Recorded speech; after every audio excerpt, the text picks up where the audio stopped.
Eu sou Mário Persona e essas são as respostas que eu dei aos que me perguntaram sobre a Bíblia.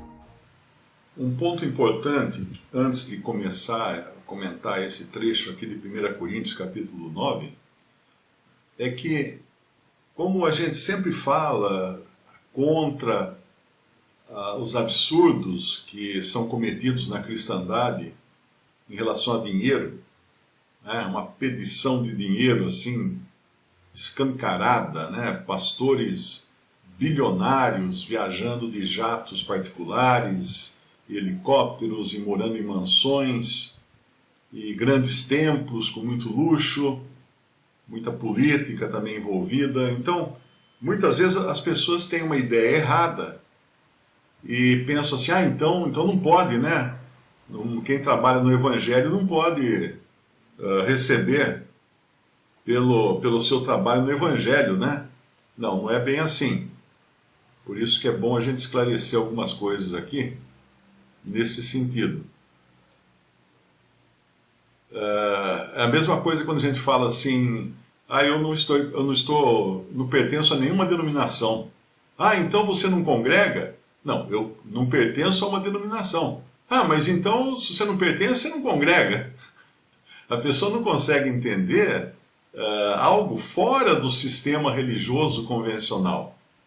Então, por isso que é importante deixar claro algumas coisas. Apesar de aqueles que estão congregados ao nome do Senhor não estarem ligados a uma denominação, isso não significa que seja uma bagunça e eles não congreguem ou não tenha ninguém supervisionando o que eles fazem. Pelo contrário, tem a ordem, mas a ordem bíblica, não é? Então, para isso nós temos, por exemplo, irmãos nas assembleias locais que são supervisores, que na Bíblia eles eram chamados de anciãos, ou presbíteros, ou bispos. Estes não eram eleitos pela igreja, pela assembleia local. Eles eram eleitos pelos apóstolos ou por delegados dos apóstolos, como foi o caso em que o apóstolo Paulo envia Tito como seu delegado, como seu representante, para eleger de cidade em cidade presbíteros. A gente pode até ler o versículo na carta a Tito, no capítulo 1, versículo 5. Por esta causa te deixei em Creta. Paulo está escrevendo para Tito. Te deixei em Creta para que pusesses em boa ordem as coisas que ainda restam, e de cidade em cidade estabelecesses presbíteros, como já te mandei, aquele que foi irrepreensível, e etc, etc, etc. E depois ele vai chamar esse presbítero de bispo, no versículo 7, porque convém que o bispo seja irrepreensível. O que é o bispo, o que é o presbítero, o que é o ancião? Que esses nomes são diferentes dependendo do lugar onde aparece na Bíblia. Eles eram supervisores na assembleia local. Nunca era um só, nunca era unitário, sempre está no plural, nunca no singular, porque eles supervisionavam o bem-estar espiritual da assembleia. Havia outros que esses sim, eram eleitos pela assembleia local, que eram os diáconos, e nós temos diáconos hoje. Só que ninguém anda com o título de diácono, um crachá escrito diácono fulano. Não precisa. Esses são sim eleitos pela Assembleia Local para cuidar das questões materiais, das necessidades materiais da Assembleia e dos santos naquela localidade. Mas ninguém é chamado de título e ninguém mesmo no caso dos bispos e anciãos ou presbíteros, apesar de eles não serem mais eleitos, eles são reconhecidos, porque o Espírito Santo levanta esses homens na Assembleia Local. Isso está em Atos capítulo 20, quando Paulo já dá um spoiler, aqui está na moda falar spoiler, né? Ele já adianta para eles que com a sua partida algumas coisas iriam mudar. No capítulo 20, Versículo 28, ele está se dirigindo aos bispos. Olhai, pois, por vós e por todo o rebanho sobre que o Espírito Santo vos constituiu bispos, para apacentardes a igreja de Deus que ele resgatou com o seu próprio sangue. A melhor tradução aqui é a igreja de Deus que ele resgatou com sangue que é de sua propriedade. Aí, porque eu sei que depois da minha partida entrarão no meio de vós lobos cruéis, que não pouparão o rebanho, e etc. e tal. Então, os bispos, eles não eram apenas eleitos pelos apóstolos ou por seus delegados. Eles eram também levantados ou escolhidos ou constituídos pelo Espírito Santo. Como hoje nós não temos apóstolos ou delegados dos apóstolos, como era Tito, para fazer esse trabalho de eleger, mas nós temos o Espírito Santo. Então o Espírito Santo, sim, ele constitui bispos ou presbíteros ou anciãos em cada cidade. É de cidade em cidade, porque é local a função. É um ofício, não é um dom, é um ofício. Então, ainda temos sim, só que não são mais indicados ou eleitos, mas são reconhecidos pelos irmãos na Assembleia. Numa Assembleia, os irmãos percebem quem são aqueles que tomam a frente para cuidar das necessidades, para resolver problemas, para filtrar má doutrina, tudo aquilo que precisa de supervisores. É como se fosse um condomínio com vários síndicos, cuidando da boa ordem dos moradores naquele condomínio. Então, assim funciona uma assembleia biblicamente estabelecida, e não segundo a ordem do sistema religioso. Agora,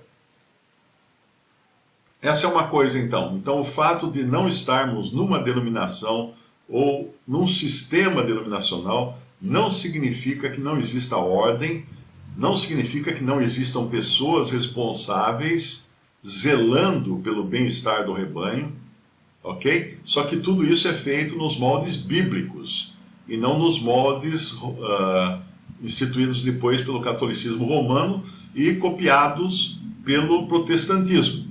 Porque o que você encontra no protestantismo nada mais é do que uma cópia do catolicismo romano, do sistema eclesiástico romano. Tira-se as imagens, tira-se os vestidos lá, as coisas, e fica tudo do mesmo jeito que é no romanismo.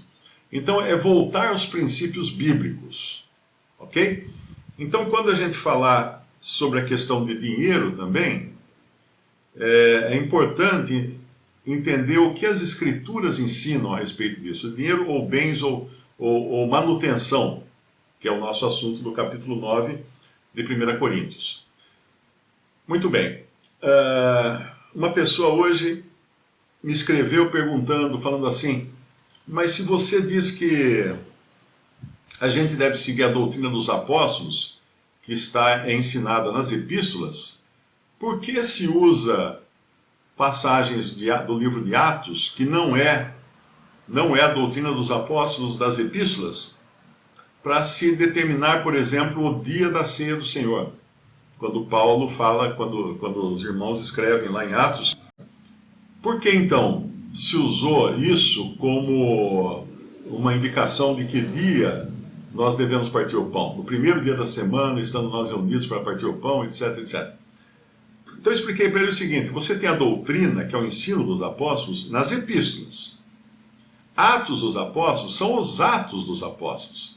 A maneira de proceder dos apóstolos, nem sempre a maneira correta ou a maneira que devemos imitar hoje.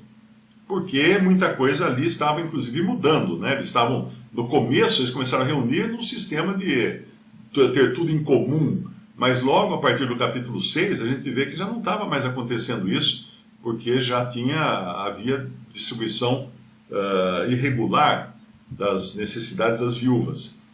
Mas, embora a gente tenha a doutrina dos apóstolos firmada nas epístolas, e elas não dependem de tempo ou de costumes da época, de qualquer coisa, nós ainda temos o Espírito Santo que nos guia a buscar na palavra de Deus, seja em Atos, seja nos Evangelhos, seja no Antigo Testamento, buscar princípios de como agir. E aí a direção do Espírito Santo vai nos mostrar.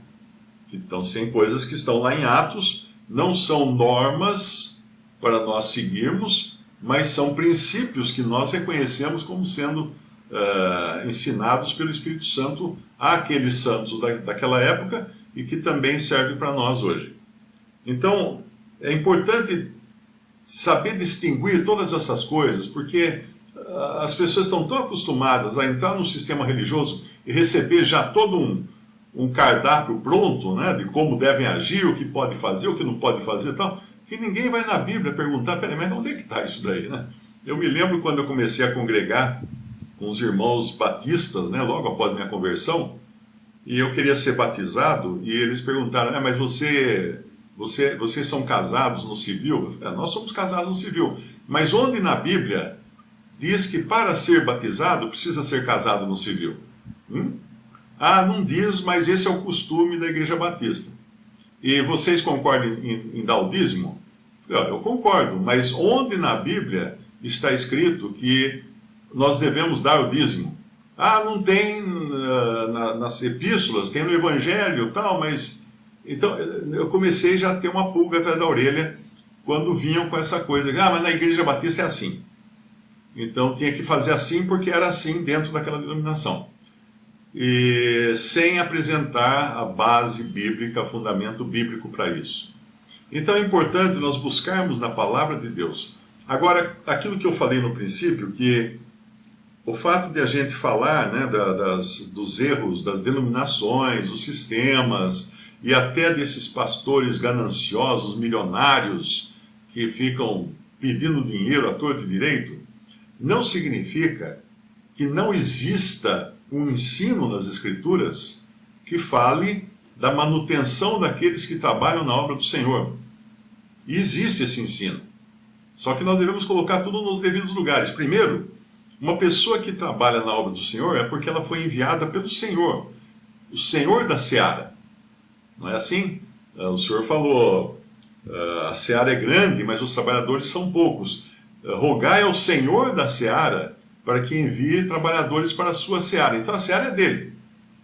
Quem vai enviar os trabalhadores? É uma missão, é a igreja, é a sede nacional, a sede internacional? Não, é o Senhor.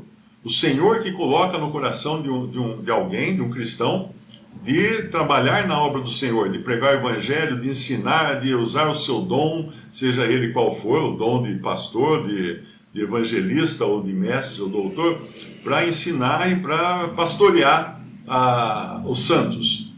Então, essa direção que vem do Senhor, não tem nada de homem nela. Eu não posso enviar um irmão e falar assim, irmão, hoje você recebeu uma revelação aqui que você tem que evangelizar na África para a população da África, ou escutar o Evangelho. Não pode, eu não sou o Senhor. A seara é do Senhor, e o Senhor envia trabalhadores para a sua seara. Muito bem. Então, uma vez que o irmão é enviado a trabalhar na seara do Senhor, seja exercendo o seu dom, ou às vezes até um ofício, como é o do presbítero, ou do ancião, ou bispo, ele vai ser suprido pelo Senhor. Se ele tiver um trabalho secular, como a maioria tem, né, ele vai ser suprido pelo seu trabalho secular. Mas se ele, por exemplo, deixou o trabalho secular, o trabalho na obra do Senhor era tão grande, tão intenso, e exigia tantas viagens, tantas visitas, que ele precisou deixar o trabalho secular para se dedicar somente ao Evangelho e à obra de Deus. Aí como é que faz? Ou ele vai comer o quê, né?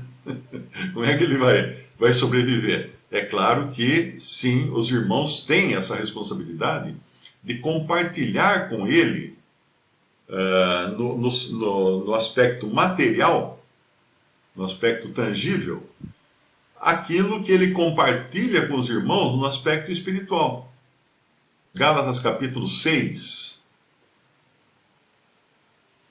E o que é instruído na palavra, reparta de todos os seus bens com aquele que o instrui. Então, o que significa isso? Que eu devo dar 50% do que eu ganho para quem pregar o evangelho para mim? Não, não é isso. É que eu devo reconhecer que se eu fui beneficiado, se eu recebi benefícios espirituais do ensino da palavra, o mais correto, o mais sensato, o mais honesto é que eu também retribua com benefícios materiais para quem me ensine. Agora, nunca você vai encontrar na Bíblia alguém pedindo dinheiro. Paulo escreve aos irmãos de Corinto que eles deviam fazer uma coleta para os pobres de Jerusalém. E então ele dá toda uma instrução lá de como devia ser feita essa coleta e tal. Mas ele nunca pediu dinheiro para si. E nenhum dos que estavam na obra do Senhor chegavam também passando o chapéu. Eu preciso ir pregar o evangelho lá na Grécia. Na Grécia eles já estavam, né? Eu preciso pregar o evangelho na China. Ah, você precisa? Então vai. Não, mas eu quero fazer aqui uma vaquinha dos irmãos para depositar, mandar um pix para mim, para eu ir pregar o evangelho na China. Não, amigo, não tem isso. O Senhor mandou você pregar o evangelho na China? Peça para o Senhor. Se é da vontade dele, ele vai mover o coração dos irmãos para que você tenha sustento suficiente para ir pregar o evangelho na China. É assim que funciona. E outra coisa importante também, não se pede e nem se aceita nada de infiéis, de incrédulos. Esse é um princípio bíblico importante. Está lá em 3 João, no versículo 3 João capítulo 1, versículo 7, falando daqueles que haviam se convertido, porque pelo seu nome saíram do meio pagão, né? Nada tomando dos gentios. Nada tomando dos gentios. Então não tem nada a ver incrédulos querendo financiar a obra de Deus. Nada. Zero. Esse costume vem lá ainda antigo, né, do tempo da Idade Média, lá dos que sustentavam os pintores, Michelangelo, para pintar aquelas capelas, para construir aquelas catedrais. Então eram os reis, os governadores, os ricos da época, os mecenas, né, eram chamados de mecenas, que beneficiavam então o cristianismo com dinheiro para construir catedrais e tudo mais. No Brasil teve muito disso também. Eu já conheci igreja, no sentido de templo católico no Brasil, em que cada banco tinha uma plaquinha, né? Doado pela família tal, doado pela família tal. Doado. Aí você olhava do lado assim, tinha uma imagem lá de Nossa Senhora não sei de quando, e uma plaquinha embaixo, doado pela família tal. Então toda a família queria pôr seu nome nas doações.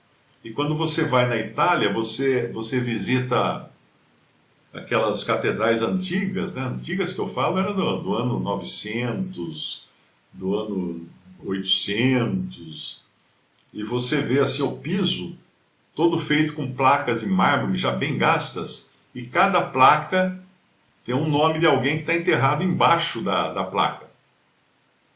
Porque eles pagavam para ser enterrados dentro da catedral, porque achavam que assim estariam mais perto do céu. E até teve alguns anos atrás, teve um escândalo na Itália, né? Porque um mafioso famoso lá que morreu foi sepultado debaixo do altar de uma igreja lá na Itália. E aí deu um escândalo, porque o cara era um bandidão, né? Mas ele pagou tanto que o pároco lá até permitiu que ele fosse sepultado dentro do templo, né? Do templo católico.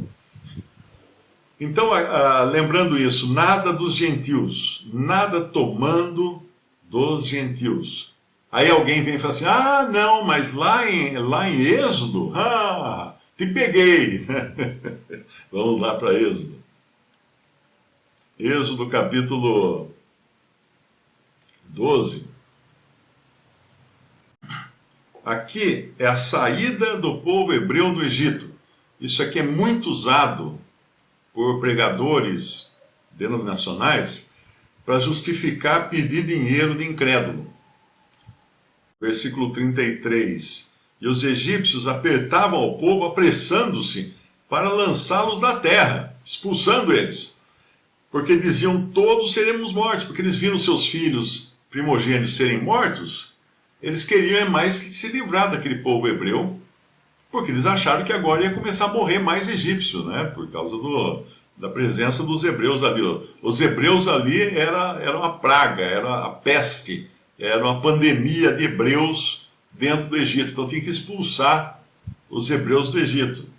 Os egípcios apertavam, Êxodo 12:33, ao povo, apressando-se para lançá-los da terra, porque diziam, todos seremos mortos. E o povo tomou a sua massa antes que levedasse, e as suas amassadeiras atadas em suas roupas sobre seus ombros. Fizeram, pois, os filhos de Israel, conforme a palavra de Moisés, e pediram aos egípcios joias de prata e joias de ouro e roupas.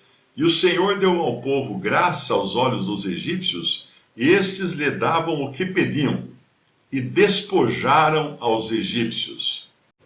Então eles saíram riquíssimos do Egito, porque eles despojaram os egípcios. Esse argumento é usado muito hoje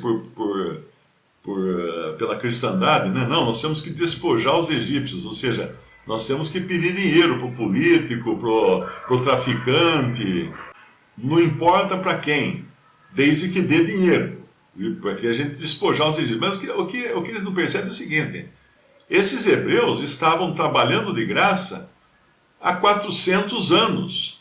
Então aquilo ali não era oferta dos incrédulos. Aquilo ali era uma eles estavam pagando vamos dizer assim, uma compensação por todos os anos em que eles foram escravos no Egito. O que não é o caso do cristão, não é?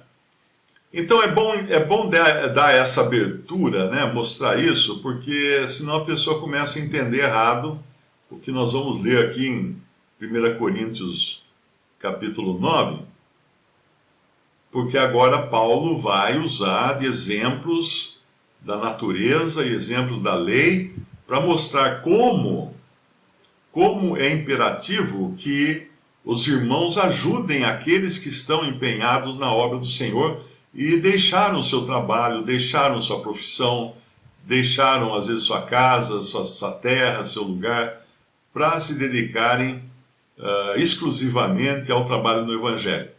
Então tem muitos irmãos que vocês até conheceram que já visitaram vocês aqui no Brasil, que não têm um trabalho fixo, não estão empregados em alguma empresa. E eles estão só na obra do Senhor, deixaram todo o trabalho que tinham fixo, né, garantido, para se dedicar à obra do Senhor. Foram chamados a isso pelo próprio Senhor. Eles não são sustentados, tipo assim, não tem carteira assinada em alguma assembleia, ou emprego, né, em alguma assembleia, não. As assembleias que reconhecem que eles estão trabalhando, atuando na obra do Senhor, eventualmente ajudam. Eventualmente fazem uma oferta, uma coisa assim, para que eles possam continuar trabalhando. Ficam sabendo que eles estão viajando para algum lugar, falam, irmão, nós queremos ter comunhão com você nessa viagem. Nós não podemos ir, mas vamos através de você nessa viagem. Então é assim que funciona. Alguns irmãos trabalham por conta própria, meio período ou parte do seu tempo, e assim tem tempo sobrando para se dedicarem à obra do Senhor. E alguns, por exemplo, tem alguns que nos visitaram no Brasil várias vezes, que trabalham em fazenda nos Estados Unidos. Tem fazenda, são fazendeiros. E nos Estados Unidos a fazenda, ela funciona a metade do ano só, por causa do frio, né, da neve. Então, nos meses em que a fazenda fica parada, até ficar de novo adequada a se plantar e colher, eles aproveitam para visitar irmãos, viajar na obra do Senhor. E tem o sustento do seu negócio, da sua fazenda. Mas também são, eventualmente, ajudados pelos irmãos, onde eles vão. Eu me lembro uma vez, um irmão americano estava nos visitando, eu tinha acabado de congregar, começar a congregar o nome do Senhor, e eu parei no posto de gasolina e enchi o tanque da minha... acho que eu tinha uma Variant naquela época. uma Variant, eu morava lá no interior de Goiás. Aí encheu o tanque da Variant, a hora que eu fui pagar, o carinha do posto falou assim, não, aquele gringo ali já pagou. Como assim já pagou? Daí eu fui tirar satisfação, né, com o irmão americano, que pagou a gasolina. Ele falou assim, não se preocupe não, esse dinheiro é do mesmo pai. Então quando ele falou isso, né, eu fiquei até constrangido, não tinha entendido, né, ainda como é que funcionavam as coisas. Mas até um irmão pergunta, né, se quem não está ainda congregado à mesa do Senhor, se ele tiver o desejo de contribuir, bom, ninguém pode proibir ninguém de contribuir, mas meu conselho é o seguinte, faça as coisas na ordem, né, na ordem correta, porque espere o seu lugar à mesa do Senhor para você estar em comunhão e estar sendo reconhecido como estando em comunhão, para não ficar aquela situação do tipo assim, que um de fora está contribuindo com os irmãos. Então não tem uma regra, não tem uma lei para isso, mas até aquele, às vezes, o irmão que vai receber a contribuição pode ficar constrangido, porque ele não conhece esse que está contribuindo, não sabe de onde vem, né, o seu dinheiro, a sua verba, e ele pode ficar constrangido com isso. Então, vamos fazer a coisa em partes, né? Cada coisa na sua devida ordem. Voltando lá a Paulo, no nosso capítulo 9, de versículo 8, digo eu isto segundo os homens? Ou não diz a lei também o mesmo? O que ele está falando? Ele está falando daquilo que ele falou no versículo 7. Quem jamais milita a sua própria custa? Ou seja, qual soldado que vai à guerra e compra suas próprias balas, né? Quem planta a vinha e não come do seu fruto? Ou seja, qual aquele que não usufrui dos resultados do seu trabalho? Quem apacenta o gado e não se alimenta do leite do gado, também aquele que usufrui do fruto do seu trabalho, das consequências do seu trabalho. E aí ele fala, digo isso segundo os homens, ou não diz a lei também o mesmo? Agora ele vai buscar na lei de Moisés um princípio. Veja, nós não estamos na lei de Moisés, nós não seguimos a lei de Moisés, mas nós encontramos princípios de como agir na lei de Moisés. Porque na lei de Moisés, versículo 9, está escrito, não atarás a boca ao boi que trilha o grão. Porventura tem Deus cuidado dos bois? Sim, Deus tem cuidado dos bois. Mas isso foi escrito para nós, como muitas coisas do Antigo Testamento. Ou no versículo 10, ou não o diz certamente por nós?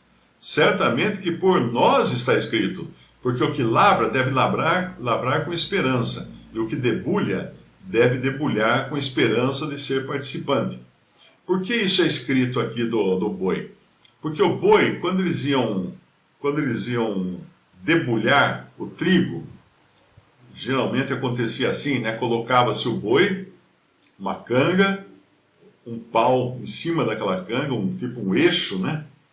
Que ia até uma roda de pedra, uma roda grande de pedra. Quem já morou em fazenda, no interior, já viu essas rodas de pedra, moinho de pedra. Moinho de pedra tinha uma pedra embaixo, redonda, e uma pedra em cima, redonda também. E elas eram esculpidas, de certa forma, a de cima tinha um furo, tinha um buraco.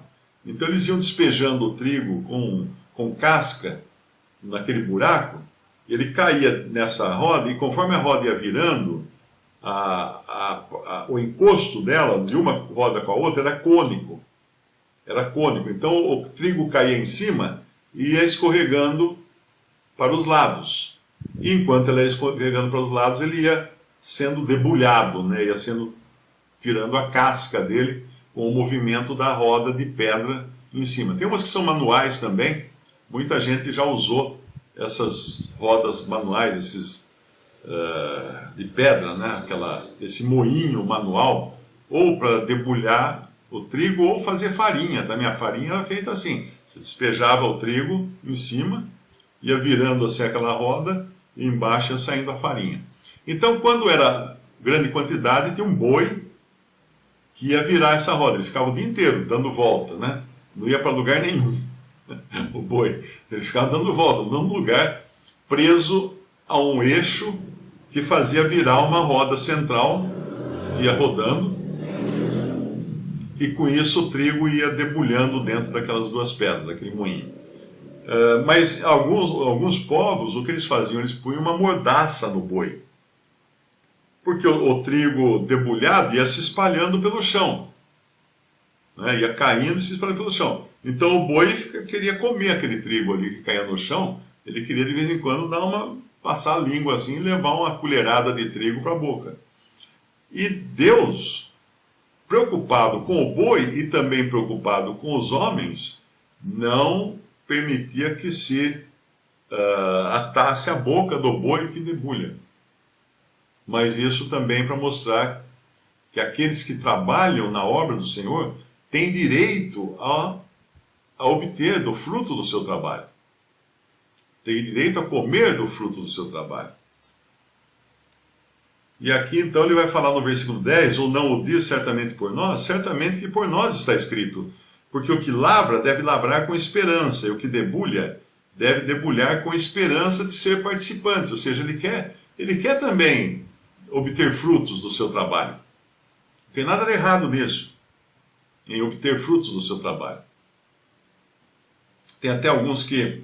Eu sempre fiz questão de não envolver dinheiro com a minha pregação do Evangelho, né? Por isso que no meu site você nunca encontra lugar lá com mande sua contribuição para conta tal, número tal. Não. Primeiro que os sites são públicos e você nunca sabe quem é que vai mandar dinheiro, se é crente ou se é incrédulo, se é um macumbeiro ou é um traficante, seja quem for. E outra, porque eu não precisava também, eu não preciso, né? Tenho minha ocupação, meu trabalho, minha profissão, e fazia por amor ao Evangelho. Mas em junho do ano passado, de 2021, o Google determinou que todos os sites do YouTube passariam a ser monetizados. O que é monetizado? Você se inscreve e daí uma parte do que o Google recebe da propaganda que é publicada é dada ao dono do site, ao dono do canal, ao criador dos vídeos. Então, se você não se inscrever, o Google fica com 100% do que ele não vai deixar de vender propaganda no seu vídeo, mas daí ele ficaria com o total. Então, eu achei melhor me inscrever para receber essa parte. E recebo, então, dos vídeos agora. E alguns até me cobram. Mário, você falava que não ganhava dinheiro pregando o Evangelho? Porque eu não precisava ganhar dinheiro pregando o Evangelho, mas agora o Google obriga a ganhar dinheiro pregando o Evangelho. Então fazer o quê, né? Não vou brigar com o Google. E outra coisa também, as pessoas falam assim, mas você fala que não cobra para pregar o Evangelho e tal, mas tem livros seus sendo vendidos, né? Como é que é isso? Eu explico, falo assim, olha, aqueles livros meus que são vendidos do Evangelho, o meu royalty, né, os meus direitos autorais são zero. Quando eu estabeleço o preço que o livro vai ser vendido, tem lá um campo para você colocar quantos por cento você quer receber da venda do livro. Geralmente é 10%, a maioria das editoras, 10% é do autor, não é? Eu ponho zero, porque assim eu consigo baratear um pouco o livro para quem compra o livro impresso. Então eu não recebo daquele livro, eu recebo dos outros livros que eu tenho de negócios, de marketing, de carreira e tal, mas não daqueles do Evangelho. Então, sempre procurando, de alguma maneira, não dar um mau testemunho nesse sentido de dinheiro, porque hoje é terrível, né? É um escândalo, é uma verdadeira roubalheira o que se faz nas igrejas, o que se faz no meio cristão. Tem igreja que cobra para você entrar. Uma pessoa que escreveu, Mário, me convidaram para ir numa igreja escutar um pastor pregar, mas daí na entrada tinha uma bilheteria, você tinha que pagar para escutar o pastor pregar. E teve um outro que escreveu que ele ficou indignado porque iam trazer um pregador famoso para a igreja e a mulher dele tinha que vender não sei quantos ingressos Se não vendesse, ela ia ter que cobrir o preço, é que nem rifa, né? Ele estava indignado, ele falou, como é que pode? Minha mulher, eu não tenho condições de comprar todos aqueles ingressos, e minha mulher também não tem para quem vender tudo aquilo. Ele estava indignado. Porque é isso que corre mesmo dentro desses sistemas chamados cristãos, né? Mas isso tudo não invalida a verdade de que é correto e é necessário e é de boa ordem irmãos individualmente ou assembleias coletivamente contribuírem para com aqueles que estão trabalhando na obra do Senhor. Então, voltando aqui no versículo 10 que eu li, versículo 11. Se nós vos semeamos as coisas espirituais, será muito que de vós recolhamos as carnais? Ele está falando das coisas materiais, né? Então é uma troca. Tem uns que se dedicam a ensinar coisas espirituais, nada de errado se eles também usufruírem das coisas carnais ou coisas materiais ou tangíveis. E depois no versículo 12 ele dá uma dica, ele mostra que isso já acontecia. Isso já acontecia. Se outros participam deste poder sobre vós, por que não, e mais justamente, nós? Esses outros, provavelmente, ele esteja se referindo àqueles apóstolos, que ele vai falar em outro capítulo, no 1 Coríntios 2 Coríntios também, ele vai falar dos falsos apóstolos que estavam no meio deles, que eram principalmente aqueles legalistas, né? Aqueles da lei, aqueles que tentavam circuncidá-los e tudo mais. Então, quando ele fala, se outros participam deste poder sobre vós, por que não e mais justamente nós? Porque ali, pelo jeito, os coríntios contribuíam para outros que se diziam apóstolos e não eram, mas não queriam ajudar apóstolos que eram. Percebe? Mas nós não usamos desse direito, ele fala no versículo 12. Antes, suportamos tudo para não pormos impedimento algum ao Evangelho de Cristo. Então, Paulo, ele aguentava até esse disparate, né, deles ajudarem aqueles que não deviam ser ajudados, porque ele não queria pôr impedimento, ele não queria causar tropeço, ele não queria de maneira alguma escandalizar os irmãos de Corinto. E aí ele fala no versículo 13, não sabeis vós que os que administram o que é sagrado comem do que é do templo? E os que de contínuo estão junto ao altar participam do altar? Sim, isso era verdade. Na dispensação da lei, os sacerdotes e os levitas, eles eram sustentados pelas ofertas do povo. Então, quando matava-se um animal, sacrificava-se um animal para Deus, alguma parte podia ir para os que ofertavam. Como ele fala aqui, os que administram o que é sagrado comem do que é do templo. Os que de contínuo estão junto ao altar participam do altar. O que é o altar? Sempre que falar altar, esqueça aquela mesa de granito ou de mármore, de concreto, que você vê lá na frente nos templos, que fazem aqueles convites, venha ao altar para se entregar a Jesus. Não é altar, aquilo ali é uma mesa, não tem nada a ver com o altar bíblico. Porque o altar bíblico, o altar do templo de Jerusalém, era uma churrasqueira gigante, onde eles colocavam o animal morto lá e punham fogo, faziam holocausto. Isso era o altar. O altar estava mais para uma churrasqueira do que para uma mesa.